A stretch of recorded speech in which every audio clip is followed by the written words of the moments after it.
Yeah, just in the last few minutes, really. I mean, you can see behind us, this is one of the main freight entrances into the Calais side of the Eurotunnel. Usually it's flowing freely, but just in the last half an hour or so, a convoy, several dozen vehicles and fishermen have pulled up here, completely blocking both the entrance and the exit. You can just see there trucks who were attempting to leave the Eurotunnel complex, but now cannot. And earlier today here in Calais, we saw the fishermen's protests escalate again when a fleet of fishing vessels blockaded the port entrance here in Calais for a number of hours. That protest has moved on, and now they have blocked using lorries the entrance to the Eurotunnel. Let's try and find out why. Benoit Furman is one of the fishermen's representatives here in northern France.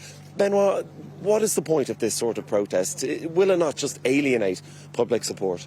No, I don't think it's going to alienate public support. We have strong public support, and what I like about the community here, and today you can see that a lot of professionals being united, and not just in northern France, but in Normandy and Brittany as well. It's a national movement, and I think it's a great thing that despite all the problems that we're experiencing at the moment, there is a lot of support within the community and from the government and from public opinion as well. You're disrupting freight into the UK. I mean, do you really think that's the right way to go about pressurising the British government into granting these extra fishing licences? We want to be heard. That's the thing. We really want to be heard. We want the government to react. And so far, 11 months after we were promised the licences, there was nothing happening.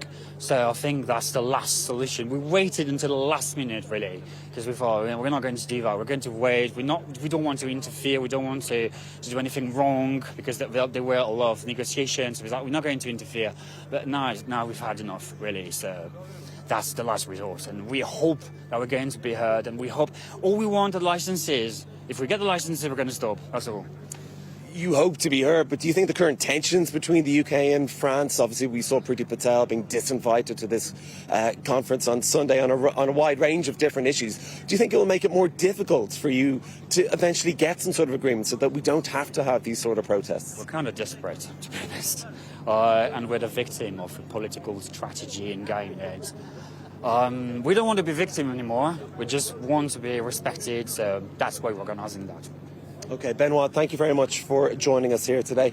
The fishermen here say that this protest blocking the Eurotunnel entrance is going to continue today, at least for a couple of hours. Now, the EU has given Britain a deadline of December the 10th to try and come to some sort of new deal. Britain says it is respecting the post-Brexit deal because all of this emanated since the departure of the UK from the European Union. But the fishermen here today have said while this protest may only last for a few hours, they will reserve the right to take similar action if progress isn't made on the granting of these fishing licences to French fishermen to operate in British territorial waters.